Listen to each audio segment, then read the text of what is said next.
Claro que sí. Las fuerzas políticas no se definen por sus dirigentes, ni por sus cargos públicos, ni por sus portavoces que aparecen en televisión.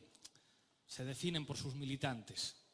Gente anónima que no gana dinero por hacer política, a los que nunca harán una entrevista en televisión, que no tomarán la palabra desde una tribuna, pero que son el corazón de las fuerzas políticas y la razón por las que nosotros y nosotras estamos aquí.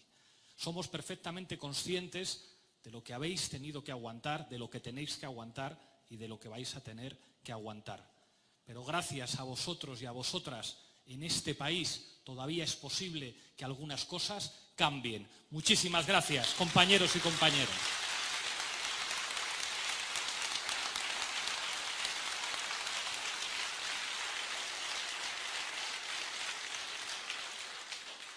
Quiero reflexionar hoy con vosotros sobre esta campaña que viene y sobre el momento político que vive nuestro país. Hay una cosa que ya sabe todo el mundo en España. Todo el mundo sabe por qué vamos a elecciones. Pero está bien hablar de eso. Hubo un momento muy interesante en el que quizá a Sánchez le traicionó el inconsciente, o quizá el speaking writer que tenía no estuvo atinado cuando le dijeron aquello de que no podría dormir con ministras de Unidos Podemos. Al decir eso, estaba reconociendo por qué vamos a las elecciones, y es porque no quería gobernar con nosotros, porque quería vetar abiertamente a casi 4 millones de ciudadanos del conjunto del Estado. Decían que España tenía que haber un gobierno progresista, pero que solamente representara a los ciudadanos que habían votado al PSOE, que los 4 millones de los que habían votado a Unidas Podemos no tenían derecho a que sus representantes estuvieran en el Consejo de Ministros. Porque básicamente eso no gustaba a la COE, porque eso no gustaba a Ana Patricia Botín, que son los que le quitan el sueño a Pedro Sánchez. Y desplegaron toda una ristra de excusas. Dijeron que nuestro programa no gustaba a la COE y dijimos, miren ustedes, nos conformamos con que ese documento que se llama Constitución Española y tiene muchos artículos dedicados a proteger los derechos sociales que no se cumplen, se cumplan. Aquí hay mucho sinvergüenza que se dice a sí mismo constitucionalista y cuando les dices que la Constitución española dice que el sistema fiscal tiene que ser progresivo, miran para otro lado. O cuando les recuerdas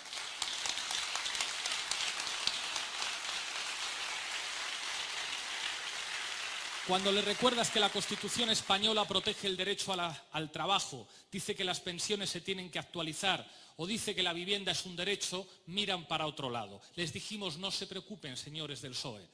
Lo que nosotros exigimos en términos de políticas económicas es que se cumpla, que se aplique la Constitución española. Y nos dijeron, es que Cataluña. Y dijimos, nosotros reconocemos el resultado electoral. Reconocemos que a ustedes les han votado más en Cataluña y en España. Esta vez en Cataluña también, que en las 2 elecciones anteriores habíamos ganado nosotros. No les vale esa excusa.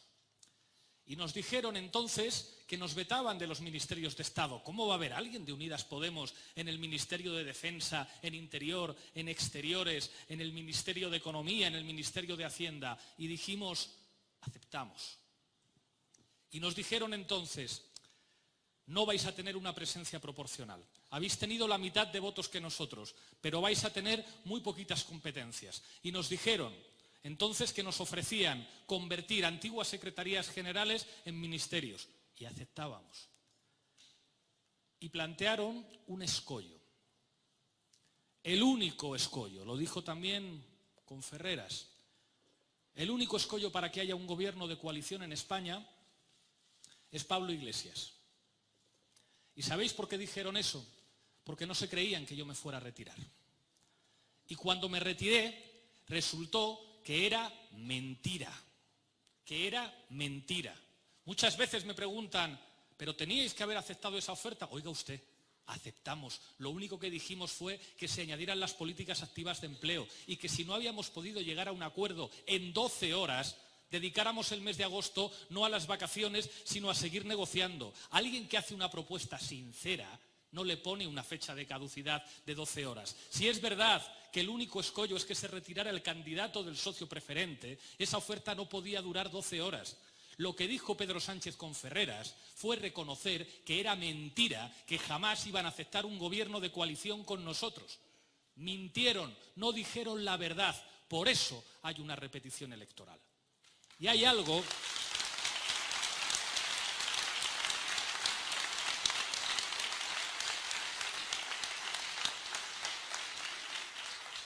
en lo que yo me equivoqué.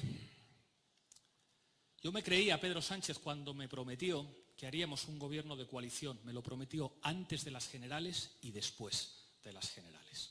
Me lo creí. Y me creí que cuando lo dijo lo del escollo estaba diciendo la verdad. Me equivoqué. Pero sospecho que no soy el único, que hubo muchos españoles que pensaron que Pedro Sánchez era diferente a Susana Díaz. Que ese Pedro Sánchez, que se vio empujado por una militancia socialista valiente, que derrotó no solamente a los aparatos de partido, sino a todos los aparatos mediáticos de este país para ganar a Susana Díaz, iba a ser alguien distinto, que era diferente a Susana, que él nos iba a entregar al Partido Popular y a Ciudadanos, que él iba a apostar por la izquierda, porque hizo una campaña básicamente pidiendo el voto de toda la izquierda para que no gobernara la derecha. Y desde el momento en que ganó las elecciones empezó a pedir el apoyo al Partido Popular y a Ciudadanos.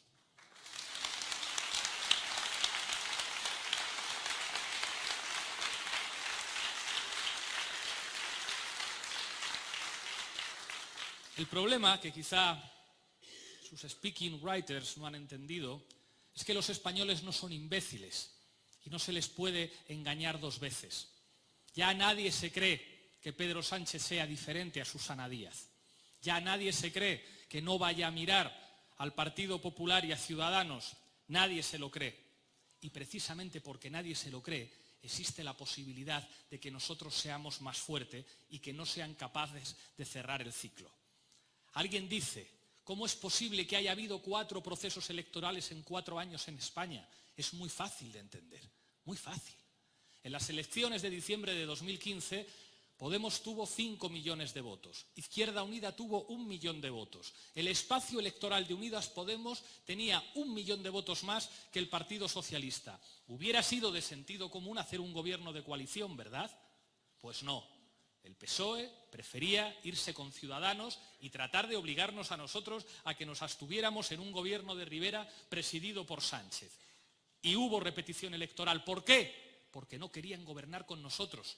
Porque en este país existe una prohibición tácita de los poderosos para que nosotros no entremos en un Consejo de Ministros. Y hubo repetición electoral.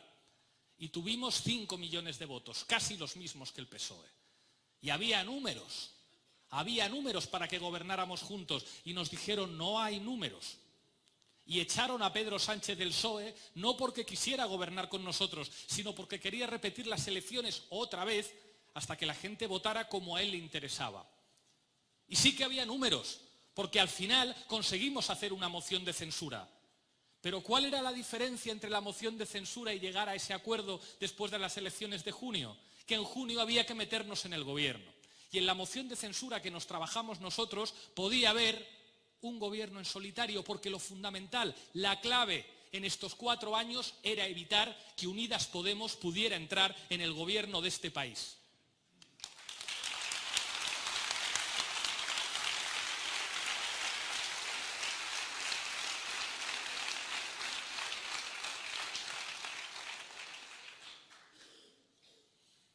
Hay quien nos pregunta, a veces con buena intención, pero hombre, un gobierno en solitario con un acuerdo programático no está tan mal. Es que sois muy ambiciosos. ¿A quién se le ocurre querer estar en un gobierno de coalición con casi 4 millones de votos?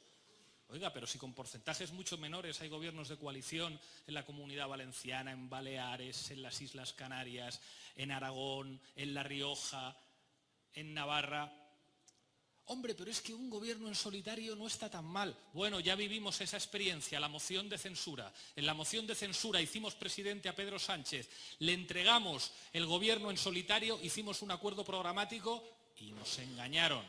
Aquel papel decía que había que intervenir el mercado del alquiler para bajar los precios del alquiler y poco después de firmarlo, Pedro Sánchez se fue a Onda Cero con Julia Otero a decir que eso de intervenir el mercado del alquiler no va con él, que le parece muy intervencionista. Y en aquel papel ponía que había que ponerles límites a las casas de apuestas que están machacando a muchas personas de los barrios humildes de este país. No cumplieron.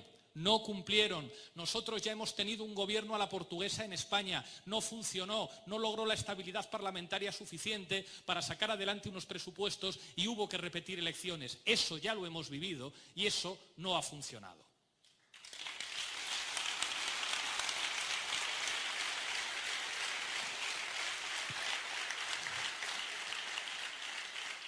Y hoy,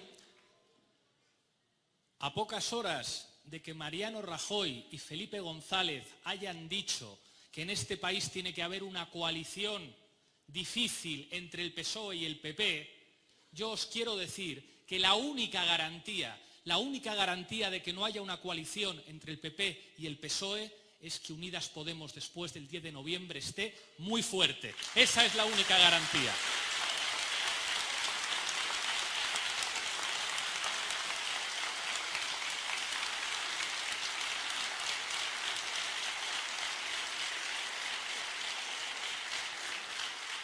Todo cuadra, todo cuadra. Cuando decimos que el movimiento político fundamental de las élites en los últimos 4 años ha sido evitar que nosotros gobernemos, de pronto adquiere sentido lo que significaron las cloacas en este país. ¿Os habéis dado cuenta que ya no se habla en los medios de comunicación de las cloacas? El tema es fortísimo, ¿eh? Un aparato de jerarcas de la policía actuando sin mandato judicial a las órdenes de miembros del gobierno del PP para fabricar noticias falsas que no tenían ningún recorrido judicial, pero que servían para que los principales telediarios, los principales boletines de radio y los principales periódicos de este país estuvieran meses y meses machacando sobre mentiras sobre nosotros.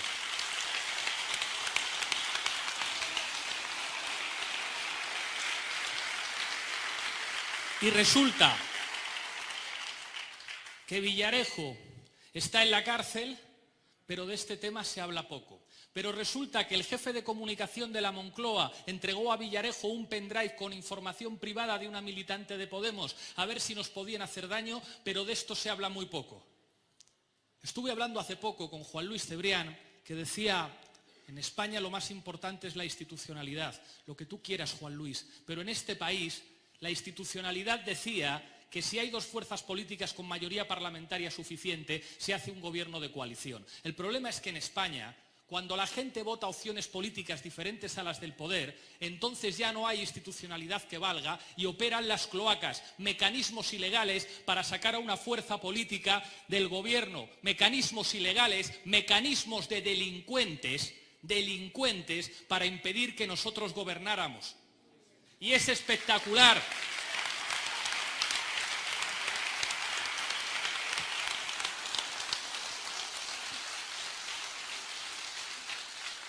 Es espectacular que después de lo que se ha publicado sobre nosotros, de las horas de televisión, de las horas de radio, de los ríos de tintas con mentiras que se han publicado sobre nosotros, sigamos teniendo la fuerza que tenemos.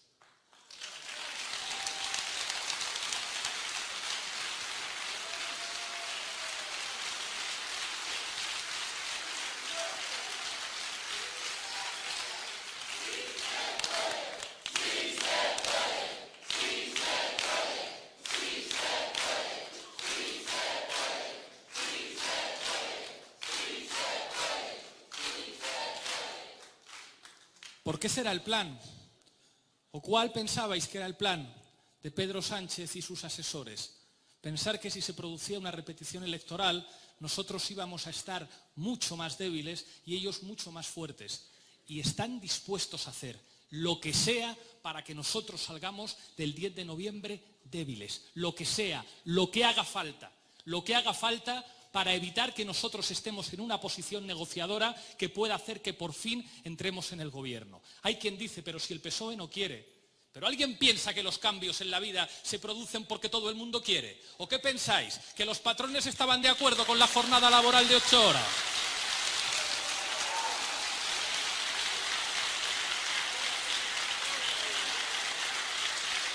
En este país, ni siquiera algunos sectores de la izquierda estaban de acuerdo con que las mujeres pudieran votar.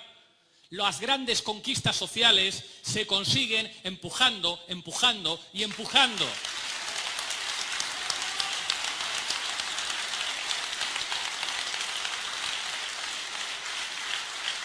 Si nosotros estamos en el próximo gobierno no va a ser porque Pedro Sánchez quiera, que ojalá que estemos como fuerza mayoritaria y seamos nosotros los que tengamos que tender la mano. Ojo, que las urnas están abiertas y nadie sabe lo que puede suceder en las elecciones. Que nadie se dé por ganador todavía. Pero si eso ocurre es porque tenemos la fuerza suficiente para conseguirlo. Porque los votos son muy importantes. Por eso las cloacas. Por eso las repeticiones electorales, para impedir que nosotros entráramos a gobernar. Y yo no soy ningún ingenuo. Sé que desde el gobierno no se puede cambiar todo, pero se pueden cambiar al menos dos cosas en España. La primera, que el gobierno de España deje de ser un coto privado de los amigos de Florentino Pérez.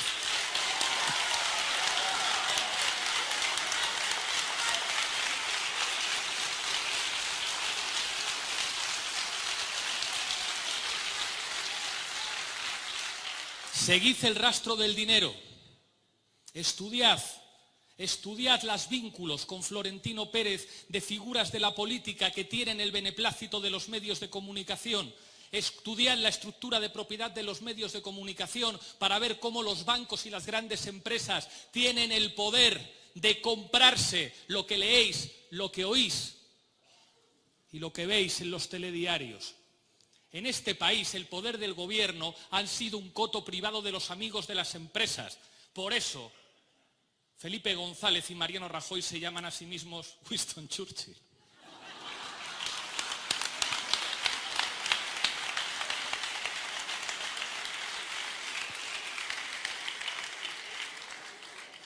Y luego, en segundo lugar, desde el gobierno, con los límites de la Unión Europea, sabiendo que este país no tiene política monetaria, sabiendo que son pocas las cosas que se pueden hacer, algunas se pueden hacer.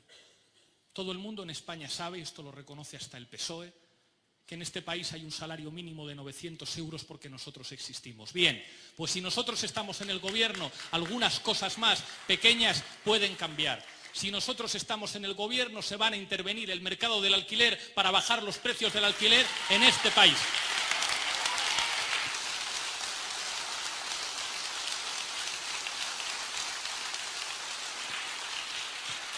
Y eso sería simplemente cumplir la Constitución española.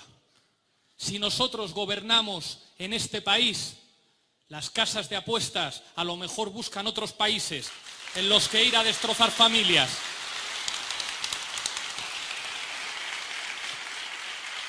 Si nosotros gobernamos, va a haber por fin ministros que digan a otros ministros: aquí nosotros no formamos parte de las puertas giratorias, porque a mí me parece de vergüenza que alguien diga yo soy de izquierdas, yo soy democristiano y después acabe a sueldos de empresas multinacionales que compiten con los intereses públicos.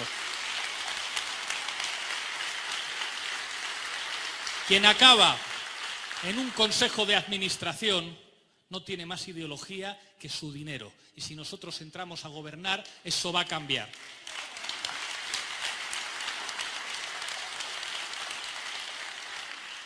Hemos podido cometer muchos errores, pero hemos demostrado algunas cosas, que a nosotros no nos compra nadie, que nosotros no tenemos precio.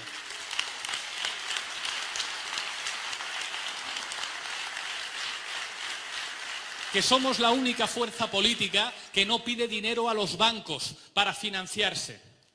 Que somos una formación política que puede estar orgullosa de que cuando van los trabajadores de Alcoa a las puertas del Congreso, los que salen a defenderles son diputados nuestros.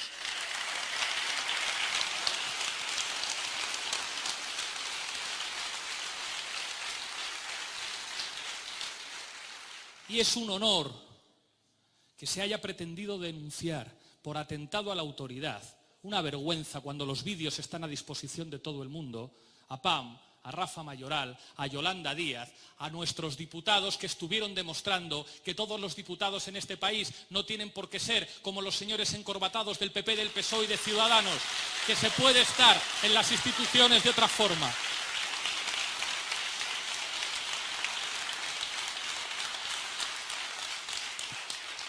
Por eso no quieren que nosotros estemos en el gobierno, porque con todos nuestros defectos, con todos nuestros fallos, estamos hechos de otra pasta.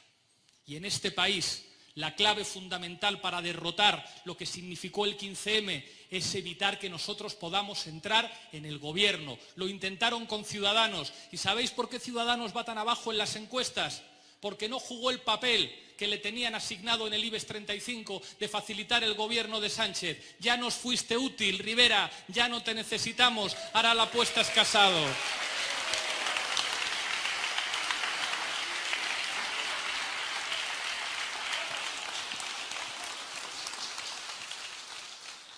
Esta campaña electoral, que por cierto, algunos presumen de que los partidos nos hemos puesto de acuerdo para ahorrar. Poquito, ¿eh? Nosotros propusimos al resto de partidos que no se financien con los bancos porque es un fraude democrático. Y mucho menos con el Instituto de Crédito Oficial, que debería estar para ayudar a las familias, a los autónomos y a la pequeña y mediana empresa y no para financiar a partidos morosos de los grandes bancos.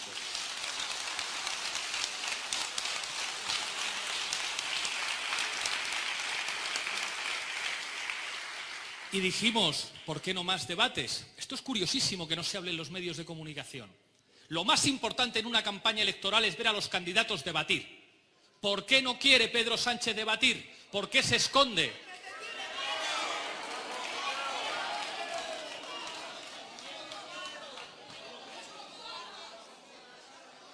Es una obligación democrática.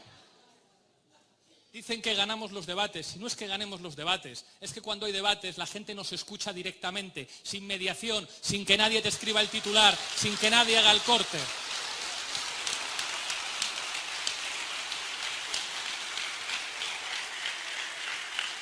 Es una vergüenza que haya alguien que quiera ser presidente del gobierno y que no tenga problema en que Ferreras le haga 5 entrevistas, pero debates no.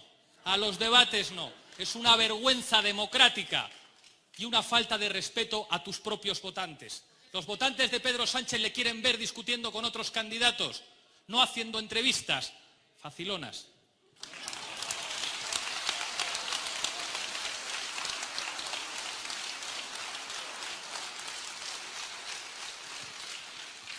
Esta campaña no va de mítines de partido. No es el momento de sacar las banderas de partido. Esta campaña va de los problemas de la gente. En esta campaña tenemos que juntarnos con los trabajadores de la industria. En esta campaña tenemos que juntarnos con los pensionistas. Tenemos que escucharles. Tiene que haber doble dirección de mensajes. En esta campaña tenemos que juntarnos con los chavales que trabajan en precario, con los riders a los que han querido explotar como autónomos cuando son trabajadores. Tenemos que juntarnos con los estudiantes, con los jóvenes que están diciendo algo que es política, que es que no tenemos un planeta B. No se indigna cuando dicen que esto es una cosa como de buenas intenciones, pero oiga usted, si el planeta se va a la mierda es porque hay empresas privadas que son los responsables de las emisiones.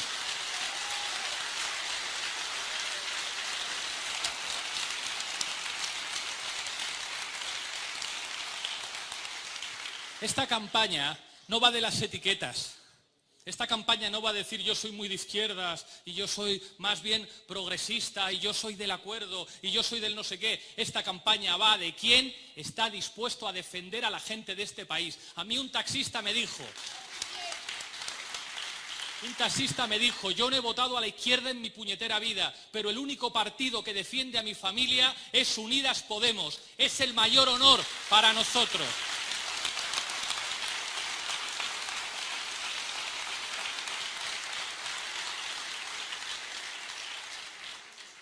Por eso en esta campaña hay que hablar de qué partido se atreve a bajar el precio del alquiler, de qué partido se atreve a hacer una empresa pública de energía para que baje la factura de la luz y para que esto del cambio climático no sean buenas palabras y lacitos de colores, sino políticas que pongan límites al oligopolio energético y que asuman una transición energética sabiendo que hacer política es defender intereses, no conciliarnos y ponerse enfrente de esas eléctricas que se compran políticos para llevarlos a sus consejos de administración.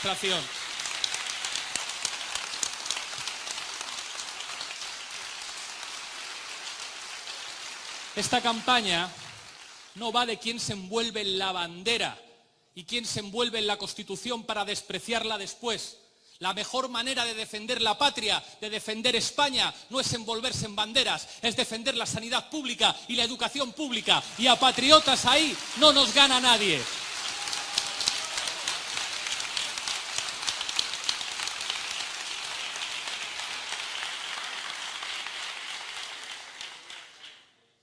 Y en esta campaña, el papel de los militantes es crucial, porque sin el boca a boca, la campaña no funciona. Tenéis que hablar con vuestros amigos, con vuestros compañeros, con vuestros familiares, para decirles que votar es algo muy importante. Decía Ione, hablaba de los jóvenes que se han tenido que ir, de los trabajadores migrantes que trabajan para que algunos podamos recibir una pensión después. Pero yo también me quiero acordar de los más mayores. En este país tuvo que morir gente para que se pudiera votar. Hay que ir a votar el 10 de noviembre y demostrar a los poderosos que este país no acepta vetos. Winston Churchill, Rajoy y Felipe González han dicho gobierno de coalición entre el PP y el PSOE. Un gobierno para defender los intereses económicos de las grandes empresas, para que en Bruselas estén muy contentos. La mejor manera de responder a Winston Churchill el 10 de diciembre es que Unidas Podemos tenga más fuerza todavía.